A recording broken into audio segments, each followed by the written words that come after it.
On est avec l'animateur de l'émission Temps libre. Vous avez pu la visionner pendant notre programmation estivale l'été dernier. Et vous pourrez revoir ça parce qu'on va vous présenter la saison 2 ce matin qui sera diffusée aussi au courant de l'été sur les ondes de TVDL. Francis Duperron, bienvenue à l'émission. Bien, merci beaucoup. Merci de l'invitation. Bien, c'est un plaisir de te recevoir. Écoute, c'est quand même une émission assez tripante, assez dynamique. Ça a parti d'où, ce concept d'émission-là? Bien, en fait, je sais qu'on voulait peut-être parler de la CCAP.tv. Oui. Mais ça vient là, honnêtement, c'est une chaîne qui a vu le jour il y a 2 ans maintenant. Je connaissais M. Jacques Perron, qui est directeur général de la station, de la CCAP. Puis ils nous ont approchés pour dire qu'éventuellement, la chaîne de télé allait voir le jour. À partir de là, on a commencé à essayer d'avoir des idées, qu'est-ce qu'on pourrait produire, comment est-ce qu'on va remplir les ondes de la chaîne. Et puis, Temps libre, c'est un projet que j'ai conçu, auquel j'ai pensé, qui rejoignait beaucoup, mettons, mes centres d'intérêt. C'est ton bébé. C'est mon bébé, c'est l'émission justement que j'ai développée pour moi. Je me voyais à l'animation de cette émission-là, puis j'avais envie de le faire. Donc, Temps libre est venu là, mais il est venu également et principalement d'un besoin de remplir une programmation de CCAP.tv, la chaîne de programmation locale. Et là, si on résumait le concept de Temps libre, c'est vraiment, on va dans des centres d'activité plein air un peu extrêmes, là. Oui et non. Dans certaines émissions, on est plus tranquille. L'idée de départ, en fait, c'est de garder les gens près de chez nous. Quand on a un long week-end ou même planifier nos vacances près de chez nous. On voit à quel point les stations d'essence boostent les prix à l'approche des longues fins de semaine ou des vacances. Faut pas forcément faire 10 heures de route ou même prendre l'avion pour trouver des activités qui nous conviennent, pour être dépaysé, pour être à l'aise puis être en vacances. Fait que c'est encourager le tourisme chez soi, là, chez encourager nous. le tourisme local, garder les gens chez nous. On a visité des lieux super intéressants, des offres de services qui étaient extrêmement complètes.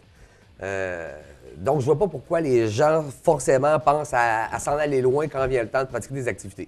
Donc, Temps libre, c'était ça, c'est de pointer les activités qu'il y a à faire près de chez soi. Et là, près de chez soi, avec le succès que ça avait eu avec la diffusion sur nos ondes, là, vous êtes senti obligé de venir faire un tour au Saguenay pour la 2e saison. Vous avez réalisé des sujets ici, sur place. Oui.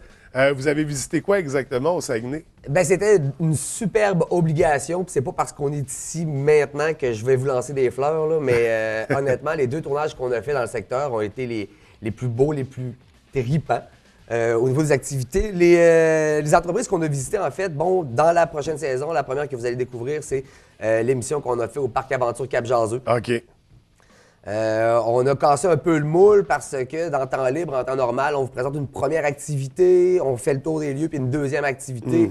Mais on ne pouvait pas se limiter à ça quand on était au Parc Aventure Cap-Jaseux. Il y avait trop d'affaires à faire. On est arrivé, on a mis le Kodak à on, puis on est parti. On a fait de la Via Ferrata. On s'est levé très tôt le matin pour assister au lever de soleil sur le fjord du Saguenay en kayak de mer. On a fait le circuit de tyrolienne géante et le parcours d'arbre en arbre extrême. Ouais. C'était magique comme moment, là. L'ambiance qu'on retrouve là-bas, je pense que toute l'équipe en a gardé d'excellents souvenirs. Et on a également visité l'entreprise Horizon Évasion, qui offre en fait des randonnées de dune buggy dans la ZEC Lens-Saint-Jean. Ce qu'on s'est payé comme trip là-bas, c'est qu'on est arrivé, on a pacté nos bagages sur 4 dune buggy. On a mis des kayaks là-dessus. On est parti jusqu'à destination d'un chalet en Boiron qui nous attendait là-bas. On s'est gâtés dans la ZEC en dune buggy. Parce que je pense que les gens, à voir l'émission, là, j'aurais pas besoin de parler pour comprendre qu'on tripait. Là. Ah, c'est... Mais déjà dans la saison 1, on le sentait, là, cette énergie-là, ce délire-là que tu avais à faire les activités. Ça paraît que tu es un passionné de plein air, de sport, d'activité. Écoute, c'est contagieux, ça donne le goût de sortir de chez nous. Puis pourquoi je suis en train d'écouter ça? Mais je vais faut que j'y aille. C'est trippant. Puis j'ai la chance surtout d'avoir une équipe qui m'accompagne, une équipe technique qui s'implique et qui se compromet. Tu sais, la plupart des réactions qu'on a eues de la part des gens qu'on a visités, qui avaient l'habitude de recevoir à l'occasion des équipes de prod télé chez eux, Mais de voir le caméraman peut-être rester en bas puis aller shooter dans le top, mais nous, non. Ah, il est dans l'action On aussi, arrive, on shoot, on porte les équipements, les caméramans aussi, puis finalement, ils finissent par être dans les arbres avec nous. Peut-être une petite anecdote par rapport à ça. D'ailleurs, quand on fait le parcours d'arbre en arbre extrême du Parc Aventure Cap-Jaseux, pour accéder au parcours, ils ont une échelle qui appelle la sélection naturelle. C'est une ascension avec un niveau de difficulté assez difficile, assez élevé. Puis nous, l'équipe technique, ils l'ont fait avec tout le matériel sur le dos. OK. Tu arrives en haut de la sélection naturelle, puis tu as une pancarte d'en face qui dit « Si tu penses avoir clenché plus de 20 de ton énergie pour te rendre ici, redescends. » OK. J'avais une équipe de le rêve. matériel, c'est des maîtres là, du sport.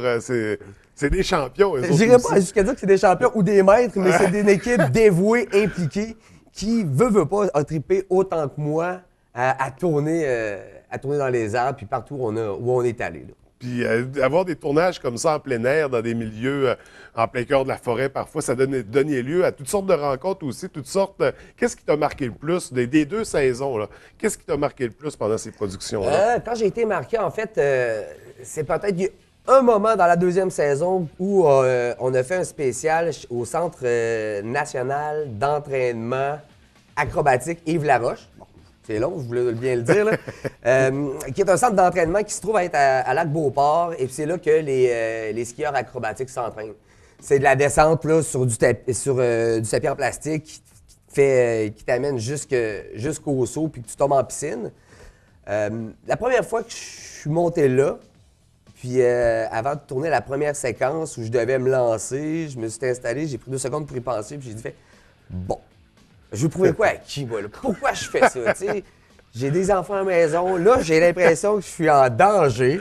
Ça allait pas bien. Là. Finalement, j'ai descendu la première fois, j'ai brisé la glace, puis tout s'est extrêmement bien passé.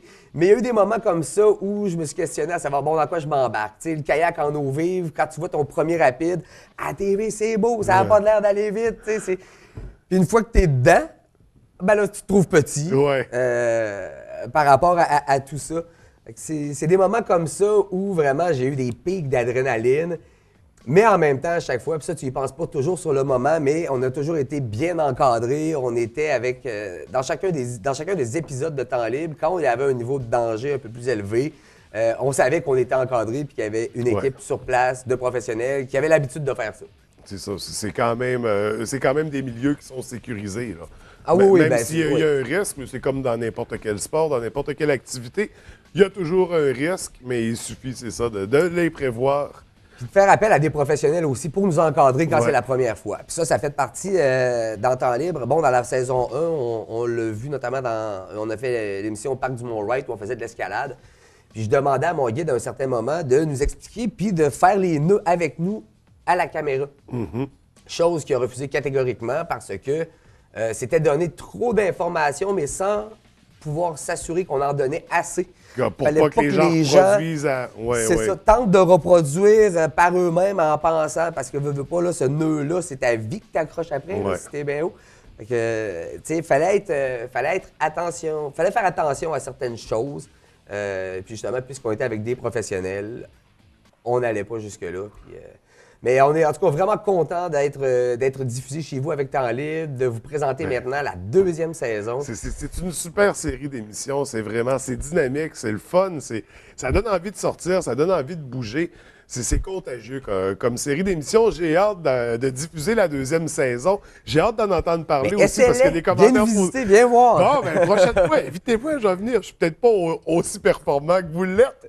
Ah, mais je peux vous surprendre, je suis certain. Ben oui, moi aussi, je suis convaincu. Puis, si jamais ça va se reproduire, parce que là, pour l'instant, la production de Temps Libre est un peu sur hold. Avec CCAP.tv, on a un territoire quand même... qu'on a visité là, dans la 2e saison même. Il va y avoir certaines répétitions ou des endroits qu'on avait déjà visités qu'on revoit. Chose qu'en général, c'est ça qu'on essaie d'éviter. Donc, on ne veut pas trop tomber dans la répétition avec une 3e saison. Mais là, dans ce cas-là, dans la répétition, au moins, on y retournait parce qu'il y avait vraiment d'autres activités à proposer. On ne répète pas la même activité à 2 reprises.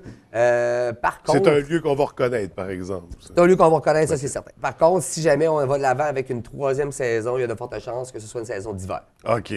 Donc, ils ont bien des activités à proposer quand même. Ça, on le sait, ça, qu'il y a bien des activités. De toute façon, à la longueur des events. À la longueur des events qu'on a pour faire deux. On vient de leur rajouter 2 mois. Là. Et voilà.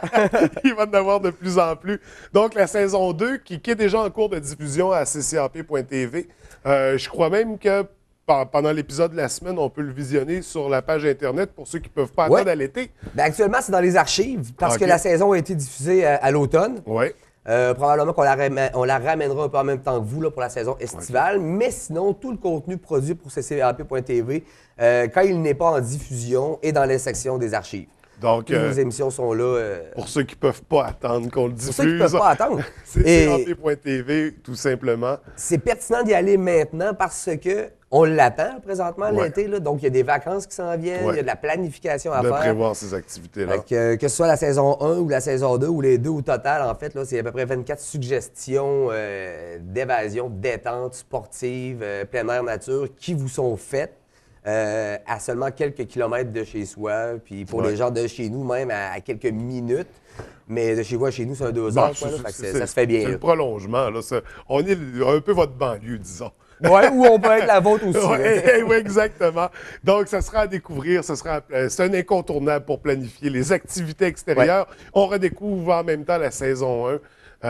Ça vaut la peine parce que ceux qui n'ont pas eu la chance de la voir encore, c'était incroyable. Et les images qu'il y a là-dedans, hein, c'est magnifique, c'est de toute beauté. Bien, tu vois, ça, encore une fois, c'est directement lié à l'implication de l'équipe. Puis quand je vous disais que notre passage dans le secteur a été très riche en émotions, mais aussi, c'est probablement ici qu'on a capturé les plus belles images. Le fjord au petit matin avec les caméras qui, t'as l'impression, qui flottent sur l'eau, qui défilent.